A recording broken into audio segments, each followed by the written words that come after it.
Assalamualaikum warahmatullahi wabarakatuh. Salam sejahtera. Terima kasih saya ucapkan kerana dapat kita bersama-sama dalam majlis pelancaran manifesto Barisan Nasional di Pilihan Raya Negeri Melaka 2021 ini ya.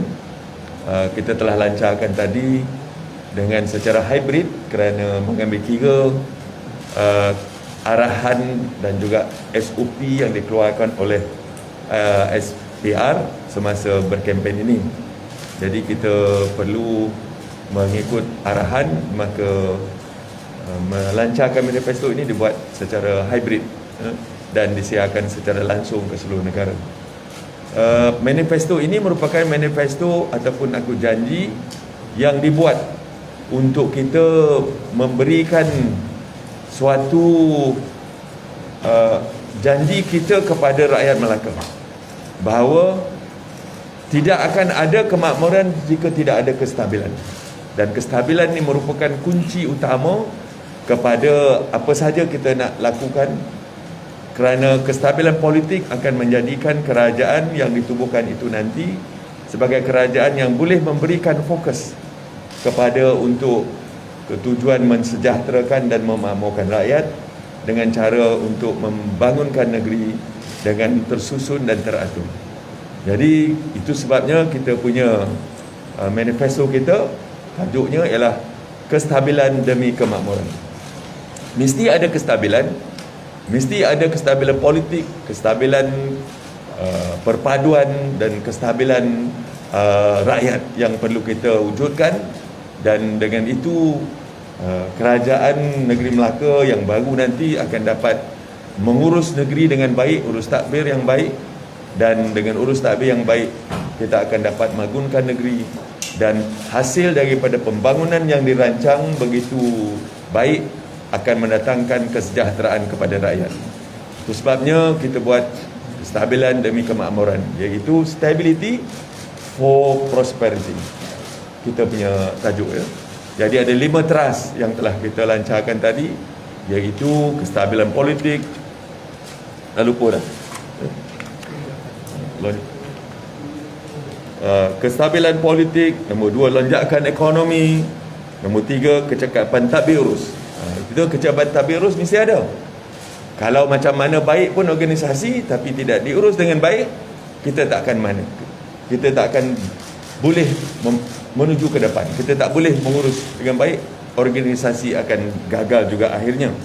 Nombor 4, bila kita dah ada kestabilan politik, lonjakan ekonomi, tadbir urus yang baik, maka masyarakat akan menjadi satu masyarakat majmuk dalam negeri Melaka, Malaysia ini, dan akan terus menjadi sebagai satu keluarga Melaka. Ya, keluarga Malaysia peringkat persekutuan, keluarga Melaka pula di peringkat Melaka yang aman dan sejahtera, dan akhirnya pembangunan mapan perkongsian kemakmuran. We create the wealth and we will share the wealth, and kita akan bahagikan secara adil dan saksama. Itu maksud dia.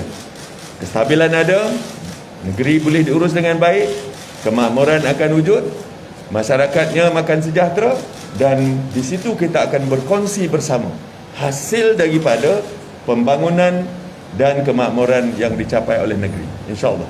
Saja ya, sebagai pokok dia. Ada apa-apa pertanyaan? Berdasarkan manifesto, berapa keyakinan untuk kursi yang datang untuk pilihan raya ini? Okey, apa dia? Keyakinan untuk menangi kursi. Saya amat yakin. Berapa? Berapa jangkaan? 28. Tak ada, bergurau saja. Kita perlu bekerja kuat kerana tidak ada yang senang ya. Ini pertandingan ya. Pertandingan mesti kita serius ya. Dan kita mesti buat gerak kerja yang tersusun, teratur, dengan strategi yang baik dan komitmen yang tinggi. InsyaAllah kita yakin, Barisan Nasional yakin, dengan izin Allah Ta'ala, kita berdoa, kita dah kerja kuat, kita boleh untuk menubuhkan kerajaan negeri Melaka, Barisan Nasional yang baru selepas 20 hari bulan.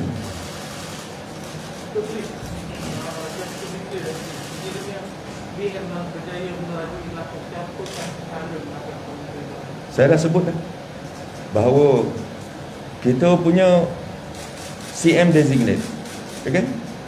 Datuk Seri Sulaiman Ali sebagai incumbent, maka beliaulah yang akan menerajui pentadbiran negeri Melaka, dan kita harap supaya dengan pentadbiran beliau yang diterima oleh ramai, mana-mana kita pergi di Melaka ni, Datuk Seri Sulaiman ni tak ada apa-apa isu. Maka kita insya-Allah jika diizin Allah Taala kita menang, kita akan jadikan Datuk Seri Sulaiman Muhammad Ali sebagai Ketua Menteri dari Barisan Nasional yang baru.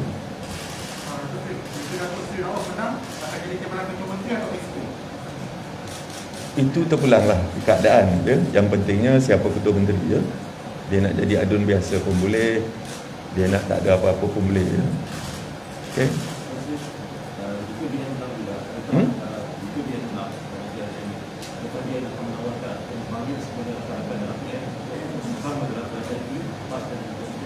Kita terbuka ya.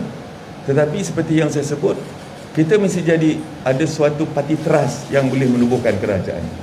Kalau kita nak satu kestabilan politik, kestabilan kerajaan, mesti parti trust itu sendiri boleh tubuhkan kerajaan ya. Kerana kita tidak mahu pada setiap ketika ada orang yang sentiasa mengugut dan mengancam untuk menarik sokongan, dan akhirnya kerajaan akan jatuh semula ya. Rakyat juga yang akan susah. Jadi saya harap kepada semua pengundi di Melaka, 20 bulan ini bagilah, pilihlah parti yang telah pun terbukti ya.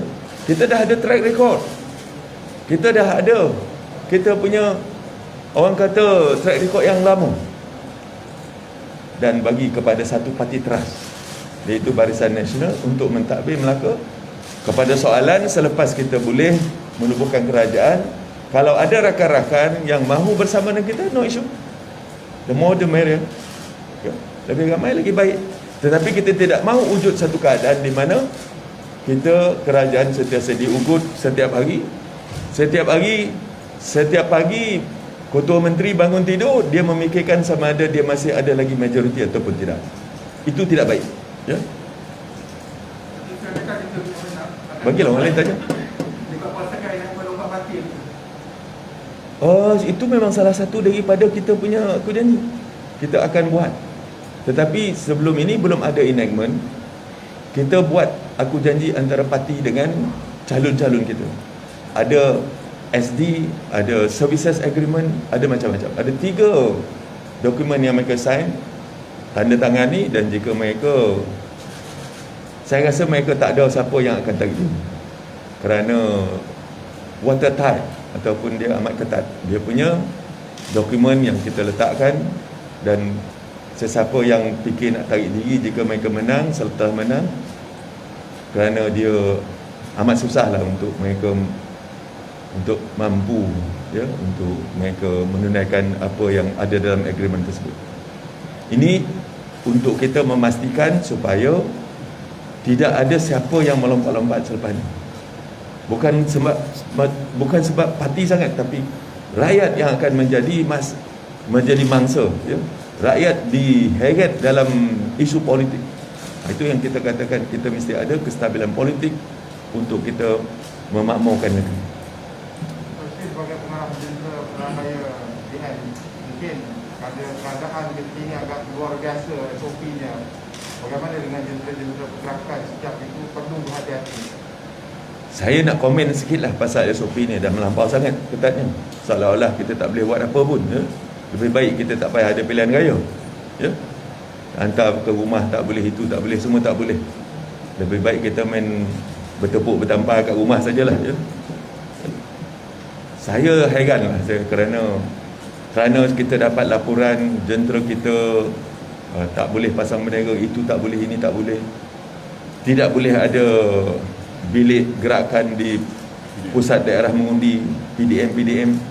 Di situlah orang akan berkumpul, bermesyuarat setiap pagi untuk mereka memberikan maklum balas ke command center di sini ya.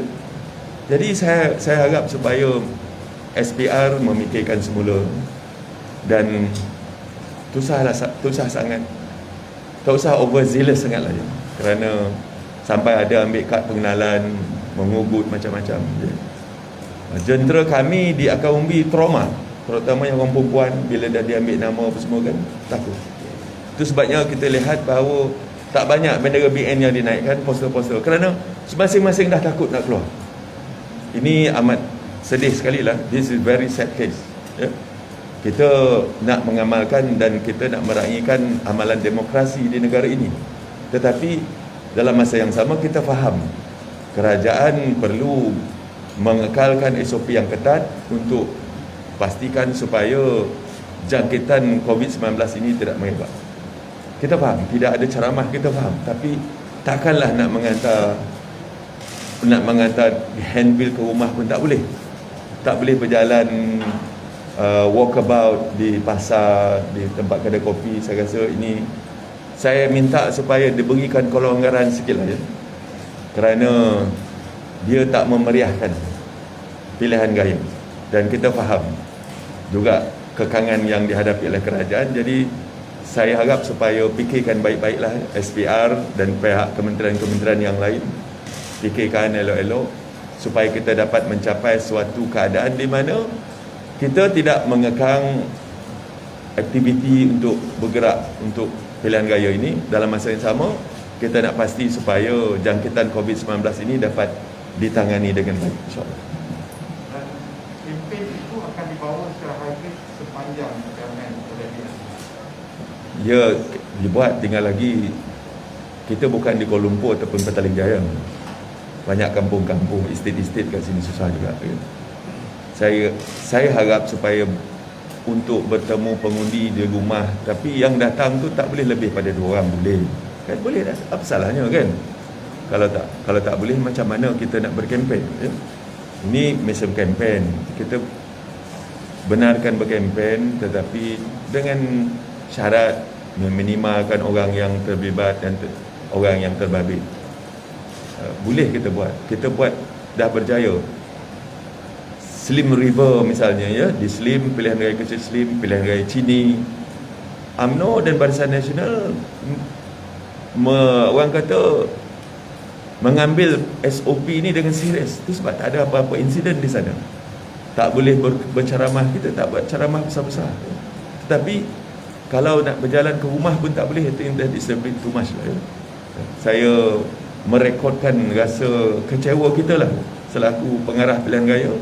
Saya merekodkan bahawa mohon supaya pihak-pihak yang berkenaan duduk semula dan lihatlah semula SOP yang amat ketat. Dahlah SOP-nya ketat, tetapi yang melaksana di bawah ni kadang-kadang terlampau overzealous ya, berlebih-lebihan sangat ya. Sampai minta IC, minta macam-macam. Jadi this is, saya rasa perlu dilihat lah ya. Terima kasih.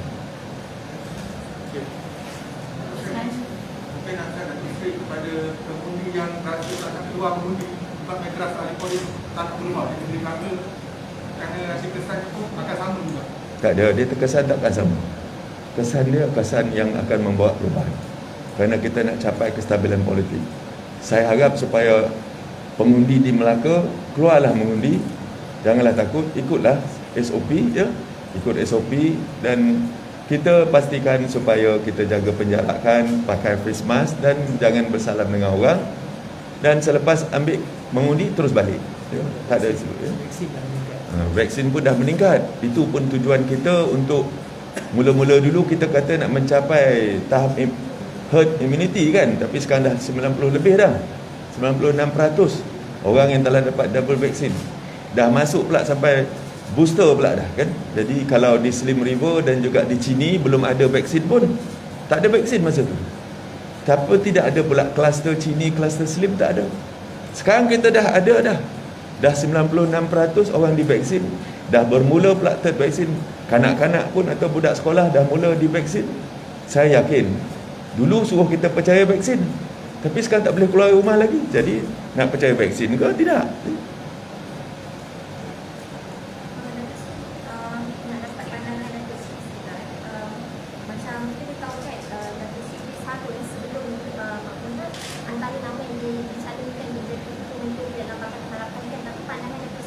Siapa? Ha? Sebelum dia antara nama yang dicalonkan untuk Pakatan Harapan sebagai menteri, apa pandangan Datuk Seri masa performance Datuk Seri Idris Harun sebelum ini menjadi menteri? Itu dia bakal sekutu menteri Parti Pakatan Harapan, biarlah tanya Pakatan Harapan. Tak maksudnya performance dia sebagai coach. Performance dia, Ya. performance dia kita boleh tengok sendiri. Tak payah saya cakap. Ya.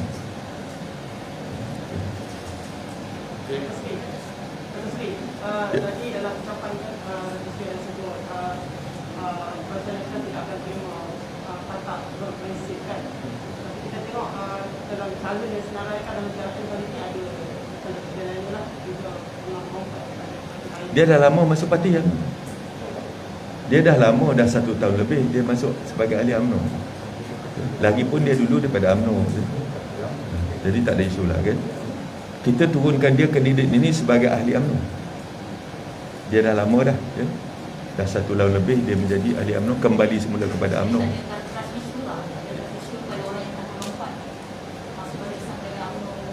UMNO sentiasa menerima sesiapa saja untuk masuk UMNO ya? Tetapi kita tengoklah ya? Macam-macam syarat untuk kita terima semula orang yang masuk semula kepada UMNO. Mungkin dengan calon-calon dilihat kebanyakan calon yang 3 term takkan dapat. Adakah ini hanya kota yang digunakan selepas kita yang tapi dah 3 term takkan dapat tempat? Tak, kita pilihan raya berbeza.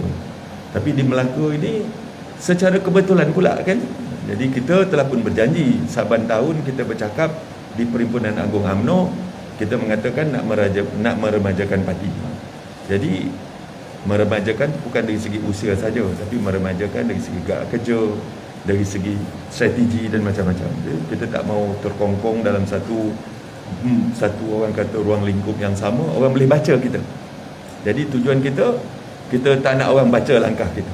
Ya, bila orang tak boleh baca langkah kita, jadi ini satu strategi yang boleh bagi advantage ataupun beri kelebihan kepada kita sikit lah ya. Dalam masa yang sama kita juga mengambil peluang ini untuk kita membuat transformasi dalam parti kita ya. Ini yang kita janji. Kalau tidak nanti anak muda akan melihat bahawa parti ini tak ada tempat untuk mereka ya. Jadi ini juga sebagai bermacam-macam strategi yang kita lakukan untuk kita campur dan gaulkan dan menjadi sebagai suatu strategi menghadapi pilihan raya negeri Melaka ini, insyaAllah.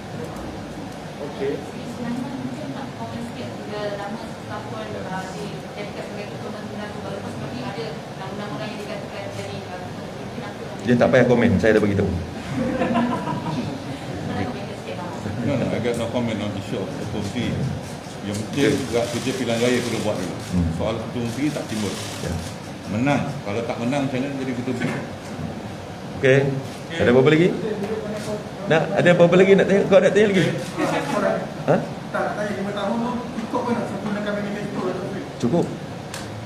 Kita buat tu memang praktikal. Ya. Services kepada masyarakat tu biasalah, boleh dibuat immediately. Kita punya manifesto ni ada yang boleh buat immediately dalam suatu hari, ada yang jangka sederhana, ada yang jangka panjang. Ini kalau tumpang ni kerajaan Macam mana? kalau tumpang nanti 5 tahun kita kasar. Jangan tumbangkan.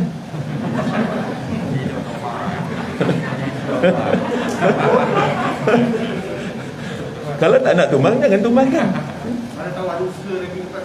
Tak apa, kita berhati-hati. Ya? Alright? Ya. Gambar-gambar. Ini best.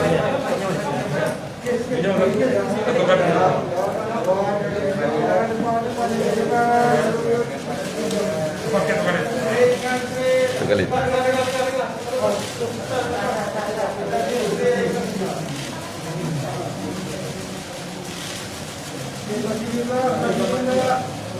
Sebelah sini.